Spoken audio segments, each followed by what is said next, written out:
Good morning friends. তো ঘুম থেকে উঠেই বাড়ির কাজ স্টার্ট। জানো তো কাল রাতে একটা হাসির ঘটনা ঘটেছে, সেটা আমি তোমাদের সাথে পরে বলবো। আজকে বাইরের ভিউটা বেশ ভালো, পর্দাগুলো সরিয়ে দিই, একটু রোদ্দুরটা আসুক। রোদ্দুর আর কোথায়, সারাক্ষণই মেঘমাঘ করে আছে। পর্দাগুলো একটু সরিয়ে দিই। আজকে বাইরে একটা মিষ্টি মিষ্টি রোদ্দুর আছে, পর্দাগুলো সরিয়ে দিলাম। রোদ্দুরটা একটু ঘরে আসুক, কারণ কন্টিনিউয়াসলি বৃষ্টিতে না চারিদিকে ঘর বাড়ি কেমন ভিজে ভিজে কেমন একটা হয়ে যাচ্ছে। বৃষ্টি তো থামতেই চাইছে না। এই বছরে যেন প্রেমে পড়ে গেছে বৃষ্টি। অন্য বছর তো বৃষ্টি হতেই চায় না, আর এই বছরে বৃষ্টি থামতেই চায় না। জানো তো, প্রত্যেক বছর বৃষ্টি হলে আমি বৃষ্টিতে ভিজে ভিজে স্নান করি, কিন্তু এবারে আর বৃষ্টিতে ভিজে আমার স্নান করা হবে না বলেই বোধহয় বৃষ্টিটা থামতে চাইছে না। তো আমি প্রথমেই এসে বিছানাটা তুলে নিলাম। বিছানা তুলে নিচে চলে আসবো, কারণ নিচে রান্নাবান্নায় সবই পড়ে আছে তখনও। তো সকাল সকাল ঘর ঝাড় দিয়ে বিছানা তুলে নিচে গিয়ে দেখবো মা আজকে রান্নার জন্য কি তরকারি কেটেছে। আমি এখনো জানিই না আজকে কি রান্নার প্রিপারেশন আছে। তা এই দেখো, চিংড়ি মাছ আর আমাদের পুকুরে টাটকা তেলাপিয়া। আর এই যে এগুলোকে চেনো তোমরা, এগুলো কচুর ফুল। কে কে কচুর ফুল খেয়েছো আমাকে কমেন্টসে অবশ্যই বলো। আমি মাছ কাটতে কখনো পারি না। এই দেখো, কচুর ফুলগুলো সেদ্ধ হয়ে গেছে। আগে কচুর ফুলগুলো খুব সুন্দর করে সেদ্ধ করে নিতে হবে। এদিকে ঢ্যাঁড়স আলুর তরকারিটাও আমি বসিয়ে দিয়েছি। এই বাড়িতে বিয়ে হয়ে আসার পর থেকে আমি কখনো তরকারি কাটি না, মাই কাটে। কারণ আমি বটিতে বসলেই আমার হাত কাটে, এটা বরাবরের জন্য হয়ে আসছে। একবার তো রান্না করতে গিয়ে উড়ন্ত সাঁড়াশি আমার পায়ে পড়লো, পড়ে পাটাই কেটে গেল। তো মা মাছ কাটতে কাটতে এই দেখো আমাদের বিল্লি বাচ্চা এসে হাজির। কি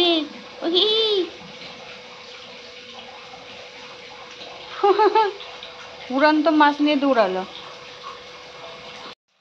আমার মতো এগুলো কার কার সাথে হয় সেটা অবশ্যই আমাকে কমেন্টসে জানিও।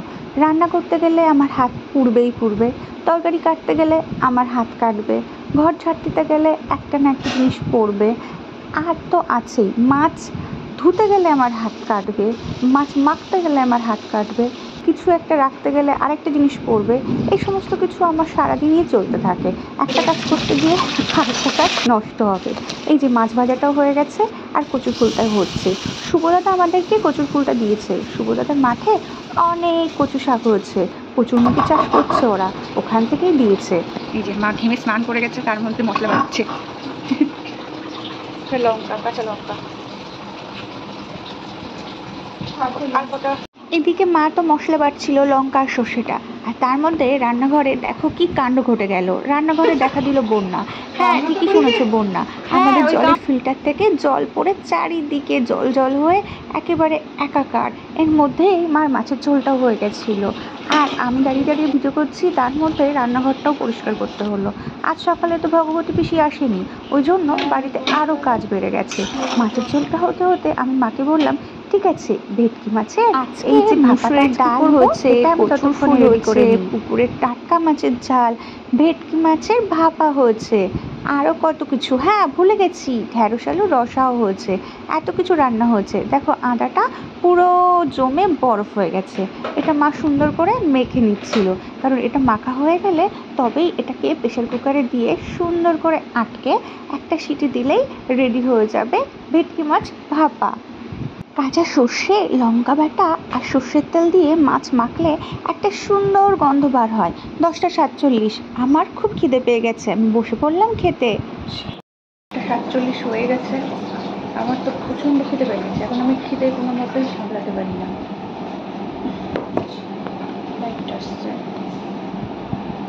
আমার কর্তমশাই আসার আগে আমি খেতে বসে গিয়েছি। এই যে ঢ্যাঁড়সের সবজিটা দিয়ে খাচ্ছি।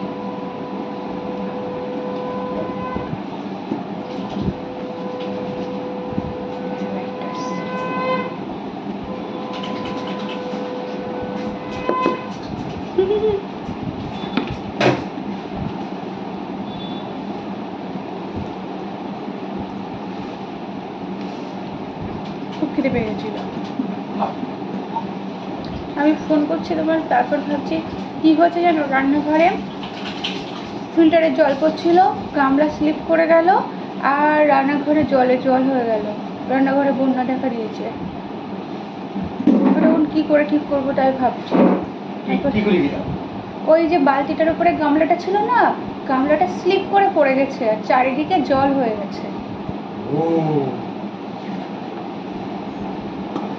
এই যে রূপচাঁদা উঠবে।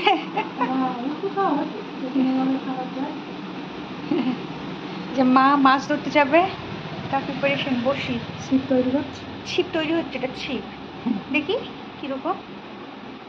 এই যে পুকুরে মাছ ধরতে যাবে তাই জন্য।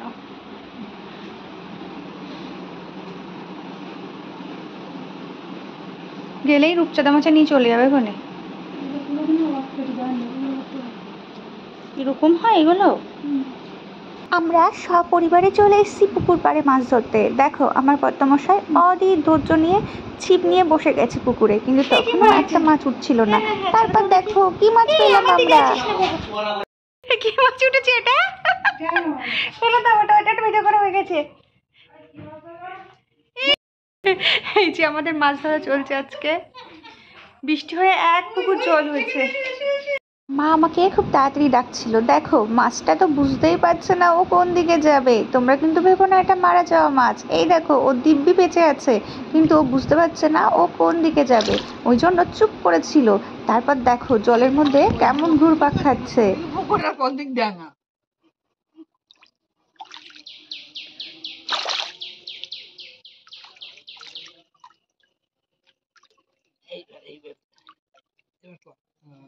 তারপর ওর ঠিকঠাক জল দেখতে পেয়ে চলে গেল পুকুরের মধ্যে, আর আমি এখানে, মা ওই সাইডে প্যাকেট নিয়ে ওয়েট করছে আর আমার কর্তামশাই মাছ ধরছে।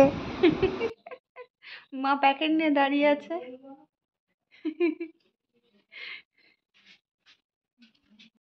এবারই ঘটবে সেই আসল ঘটনা। তোমরা কিন্তু কেউ ভয় পেয়ে যেও না। আমি মাছ দেখে এমন চিৎকার করলাম যে সারা বাড়ির লোক এক জায়গায় হয়ে গেল। মাছ না কুমির কেউ বুঝতেই পারলো না। ও মাই গড!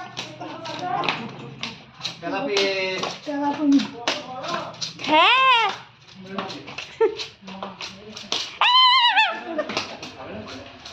আরে বাবা গো, এই